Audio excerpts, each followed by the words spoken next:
আমরা এখন পর্যন্ত ওয়ালটনের যে কয়টা ফোন ব্যবহার করেছি তার মধ্যে বেস্ট ফোন মনে হয়েছে এইটাকে, কারণ ওয়ালটনের মোস্ট প্রিমিয়াম এবং ফ্ল্যাগশিপ ফোন হচ্ছে এইটা, যেটার মডেল হচ্ছে Xenon X50। এই ফোনটার ডিজাইন, ডিসপ্লে, ব্যাটারি এই সব কিছু আমাদের কাছে ভালো লেগেছে, বাট কিছু কিছু জিনিস আমাদের কাছে খুব একটা ভালো লাগে নাই।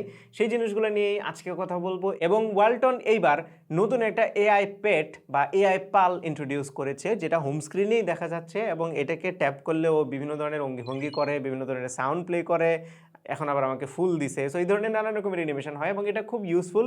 এটাতে যদি আপনি এখানে পাশে একটা কলার আইকন আছে, যেটাতে ক্লিক করে ওর সাথে আপনি কনভারসেশন করতে পারবেন এবং এটাতে ডাবল ট্যাপ করলে আরও একটা ইন্টারফেস ওপেন হয়ে যাবে। বাই দ্য ওয়ে, এই কম্পানিয়নটার নাম হচ্ছে জোরা, XORA, এবং এর মধ্যে অনেকগুলো ফিচার আছে। ফর এক্সাম্পল, এআই পেট হিসেবে তো আপনি ব্যবহার করতে পারবেনই। এআই ট্রান্সলেশন আছে, যেগুলো বেসিক ফিচার। যেমন আপনার যদি ম্যাথ রিলেটেড হেল্প লাগে, তাহলে math teacher, English teacher, horoscope, name expert, এই ধরনের বেশ কিছু স্পেসিফিক এআই এজেন্ট আছে, যেগুলো স্পেসিফিক বিষয়ে এক্সপার্ট হবে এবং আপনি সেটা ব্যবহার করতে পারেন, যেটা বেশ ইন্টারেস্টিং লেগেছে। তবে এইবারের ওয়ালটনের ফোনের সবচেয়ে বড় বিশেষত্ব হচ্ছে ডিউরেবিলিটি। ওয়ালটন ক্লেম করতেছে এটাতে মিলিটারি গ্রেডের ডিউরেবিলিটি আছে, IP68 রেটিং আছে, যার ফলে এটা পানিতে পড়লে কিছু হবে না এবং এটার উপরে আপনি যদি অত্যাচার করেন তাহলেও কোনো সমস্যা হবে না। ওয়েল, এটা আপনি ডে টু ডে লাইফে ব্যবহার করতে গিয়ে অ্যাক্সিডেন্টাল ড্রপ টপ যদি হয় তাহলে সমস্যা হবে না, বাট এটা নিয়ে অত্যাচার করতে যায় না, তাহলে কিন্তু ভেঙে যাওয়ার সম্ভাবনা আছে। নেক্সট যে জিনিসটা ভালো লেগেছে সেটা হচ্ছে এই ফোনের লুক। ওয়েল, এখন প্রায় সব ফোনই গণহারে আইফোন 17 সিরিজের যে ডিজাইন আছে সেরকম করে দিচ্ছে, বাট ওয়ালটন এই জায়গাটাতে একটু ডিফারেন্ট করেছে। ক্যামেরা হাউসটা দেখতে পাচ্ছেন বাম পাশে চাপিয়ে দিয়েছে এবং এখানে মনে হচ্ছে টোটাল 4টা ক্যামেরা, বাট অ্যাকচুয়ালি সেরকম না। তবে ডিজাইনটা দেখতে ভালোই লাগতেছে। আর আমাদের হাতে এই ফোনটা ডেজার্ট গোল্ড কালার ভেরিয়েন্টটা আছে। অলদো এখানে গোল্ড কালার শুধুমাত্র ক্যামেরা হাউসের চারপাশে একটু দেখা যাচ্ছে, বাকি ফোনটাকে আমার কাছে হোয়াইটই মনে হচ্ছে। এটার আরো দুইটা কালার ভেরিয়েন্ট আছে, দুইটাই ব্লু।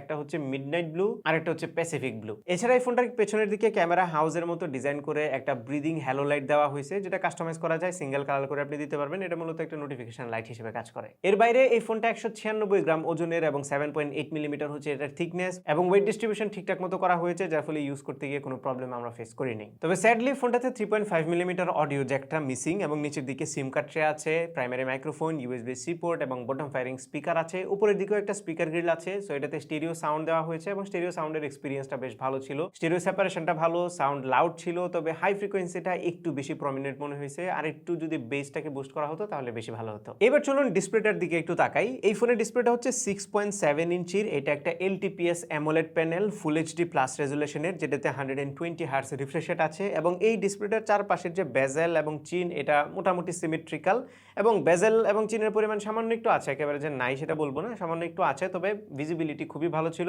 উপরের দিকের ক্যামেরা কাটআউটও ছোট, যার ফলে কন্টেন্ট ওয়াচিং এক্সপিরিয়েন্স ছিল দুর্দান্ত। মজার ব্যাপার হচ্ছে এই ডিসপ্লেটাতে 10 বিট কালার ডেপথ অফার করে, যেটা এই রেঞ্জে দুর্লভ। ডিসপ্লেটার ব্রাইটনেসও এনাফ ছিল, 800 নিট হচ্ছে এটার HBM এবং পিক ব্রাইটনেস হচ্ছে 1000 নিট, এবং আউটডোরে বা ইনডোরে যে কোনো জায়গায় ইউজ করতে গিয়ে ভিজিবিলিটি নিয়ে আমরা কোনো সমস্যা ফেস করি নাই। এছাড়া ডিসপ্লেটাতে পান্ডা গ্লাসের প্রোটেকশন আছে এবং এই ডিসপ্লের কালার রিপ্রোডাকশন ঠিকঠাক ছিল, শুধুমাত্র কালারটা একটু ওয়ার্ম লাগছিল আমাদের কাছে। এটা যদিও বেশিরভাগ মানুষ হয়তো নোটিস করবে না, একটু নিট পিক করলে আপনি দেখতে পারবেন। এছাড়া এই ডিসপ্লেটাতে ইন ডিসপ্লে ফিঙ্গারপ্রিন্ট স্ক্যানার আছে, যেটার পজিশন একদম নিচের দিকে, সো রিচ করতে একটু কষ্ট হয়। রিচ করতে পারলে অ্যাকুরেটলি আনলক হয়, বাট আনলক হতে কিছুটা সময় লাগে। অ্যানিমেশনটার কারণে হয়তোবা আর একটু ফাস্ট হলে ভালো হতো। Alright, now let's dive inside the phone এবং এই ফোনের ইন্টারনালস গুলো নিয়ে আমরা একটু কথা বলি। সো এই ফোনটা বাংলাদেশের বাজারে 8/256GB ভেরিয়েন্টে লঞ্চ হয়েছে এবং এটার দাম নির্ধারণ করা হয়েছে 30,999 টাকা বা 31,000 টাকা। সো 31,000 টাকায় 256GB ভালো, এবং এটা UFS 2.2 টাইপের স্টোরেজ বাই দ্য ওয়ে। তবে এটাতে যে প্রসেসর দেওয়া হয়েছে সেটা হচ্ছে মিডিয়াটেকের হেলিও G100।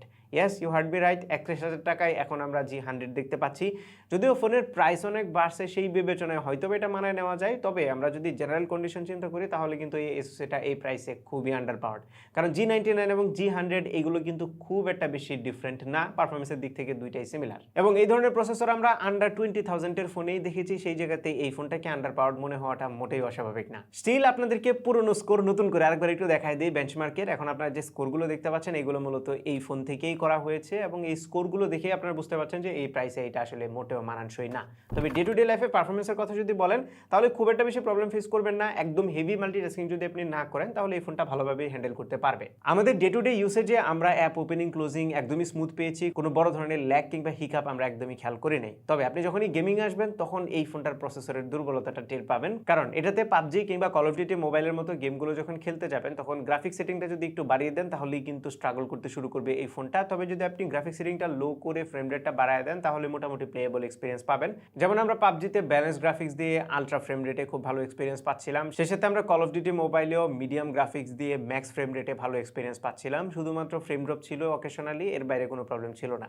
সো আপনারা যদি 2D গেম বা অন্যান্য ছোটোখাটো গেমগুলো খেলেন সেগুলোতে কোনো প্রবলেম ফেস করবেন না, বাট হেভি গেম করতে গেলেই কিছুটা লিমিটেশন আপনারা ফেস করবেন। সফটওয়্যার সাইডে out of the box Android 16 আছে, যার উপরে আছে ডিডো ওএস।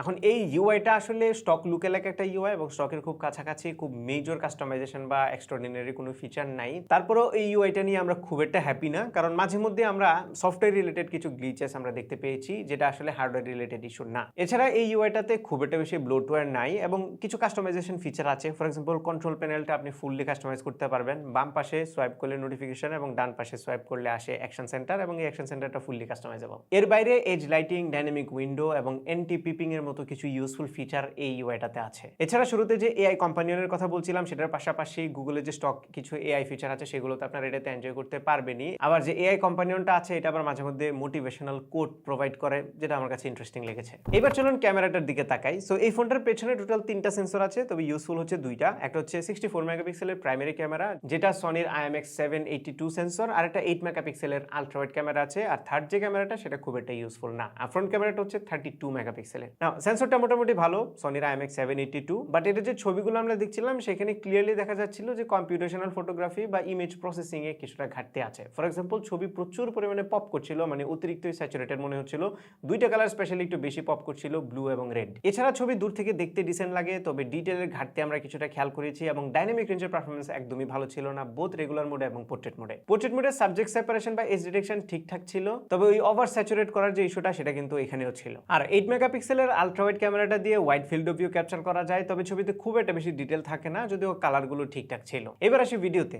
সো এই প্রসেসর যেই ফোনে থাকবে সেই ফোনেই 2K 30 FPS এর অপশন থাকবে, এবং এটাতেও আছে। তবে ভালো ব্যাপার হচ্ছে এখানে 2K 30 FPS এ আপনারা EIS পাচ্ছেন, যার ফলে মোটামুটি স্টেবল ভিডিও রেকর্ড করতে পারবেন। আর ফ্রন্ট ক্যামেরাটার কথা যদি বলি, ফ্রন্ট ক্যামেরার ছবিতেও ডিটেল মোটামুটি ছিল, তবে ওই অতিরিক্ত পাঞ্চি বা অতিরিক্ত স্যাচুরেটেড কালার দেওয়ার কারণে কিছু কিছু ছবি আছে খুব একটা ভালো লাগছিল না। এর বাইরে ফ্রন্ট ক্যামেরাটাতেও কিন্তু ডাইনামিক রেঞ্জের পারফরমেন্স অত আহামরি ভালো ছিল না, তবে ফ্রন্ট পোর্ট্রেটের বেলায় এজ ডিটেকশন ভালো আছে, কিন্তু আবারও ডাইনামিক রেঞ্জ এবং এই স্যাচুরেটেড কালারের কারণে খুব একটা ভালো লাগছিল না ছবি। সো ওভারঅল যদি আমরা ক্যামেরাটা নিয়ে কনক্লুড করি, তাহলে বলবো এখানে অবশ্যই ইমেজ প্রসেসিং বা কম্পিউটেশনাল ফটোগ্রাফিতে ইমপ্রুভমেন্ট আনা দরকার। হার্ডওয়্যার ভালো হলেও ইমেজ প্রসেসিং এর কারণে ছবিগুলো দেখতে অত বেশি ন্যাচারাল লাগছিল না। এইবার আসি ব্যাটারিতে। অ্যাপল স্যামসাং যে কাজটা করতে পারতেছে না সেটা ওয়ালটন করিয়ে দেখিয়েছে। তারা সিলিকন কার্বন ব্যাটারি এটাতে দিয়েছে 6300 mAh, যে কারণেই কিন্তু ফোনটা এত স্লিম রাখা পসিবল হয়েছে, মানে 8 মিলিমিটারের নিচে। সো এই 6300 mAh ব্যাটারি দিয়ে আপনি খুব ইজিলি 2 দিন ব্যাটারি ব্যাকআপ পাবেন। আমাদের টেস্টে অ্যারাউন্ড 7 to 8 আওয়ার্সের মতো এসওটি আমরা পাচ্ছিলাম, হালকা পাতলা ইউসেজে এবং লাইট কিছু গেমিংও ছিল। এছাড়া এই ফোনটার বক্সের ভিতরে 33 ওয়াটের একটা চার্জার ইনক্লুড করা আছে, এবং এই ফোনটা ফুল চার্জ হতে 2 ঘন্টার মতো সময় নেয়, বড় ব্যাটারি, তাই চার্জিং টাইমও একটু বেশি। আর এই ফোনটাতে বাইপাস চার্জিং এর অপশন আছে, সো চার্জে লাগিয়ে গেম খেললেও খুব একটা প্রবলেম হবে না, এবং এআই চার্জিং এর একটা অপশন আছে। সো ইউসেজ প্যাটার্ন অনুযায়ী চার্জ দিবে, আবার রিজিউম করবে, পজ করবে, এই ধরনের ফিচার এটাতে আছে। সো ওভারঅল ব্যাটারি এবং চার্জিং নিয়ে আমি হ্যাপি। এর বাইরে ফোনটাতে দরকারি সব ধরনের সেন্সর আছে, ডুয়েল 4G VoLTE সাপোর্ট আছে এটাতে, নেটওয়ার্ক রিসেপশন, কল কোয়ালিটি এগুলো সবই ঠিকঠাক ছিল। ফাইনালি যদি কনক্লুড করি তাহলে বলবো প্রথমত ফিঙ্গারপ্রিন্ট স্ক্যানারটা আরেকটু ফাস্ট হতে পারতো, এবং এটার ক্যামেরাতে ইমেজ প্রসেসিংটা আরেকটু বেটার করা যেত, এবং এই প্রাইস রেঞ্জে যদিও এখন আমরা অন্যান্য ফোনেও দেখছি সিমিলার টাইপের প্রসেসর দিচ্ছে, যেহেতু বাজারে প্রাইস অনেক বেড়েছে সেই কারণে হয়তো বা পারফরমেন্স নিয়ে খুব একটা বেশি কমপ্লেন করবো না, অন্য সময় হলে কমপ্লেন করতাম। তবে ফোনটার ডিজাইন, ডিসপ্লে এবং ব্যাটারি ব্যাকআপ এই 3টা জায়গায় একদমই পারফেক্ট ছিল। এই ছিল আমাদের আজকের ভিডিও। আশা করি ভিডিওটি আপনাদের ভালো লেগেছে। যদি ভালো লেগে থাকে তাহলে ভিডিওতে একটা লাইক দেবেন, কমেন্ট করে জানাবেন কেমন লাগলো। আপনার ফ্রেন্ডদের সাথে শেয়ার করতে একদমই ভুলবেন না। আমাদের পেজে ফলো এবং চ্যানেলে সাবস্ক্রাইব মাস্ট। দেখা হবে পরবর্তী ভিডিওতে। Till then take care. আসসালামু আলাইকুম।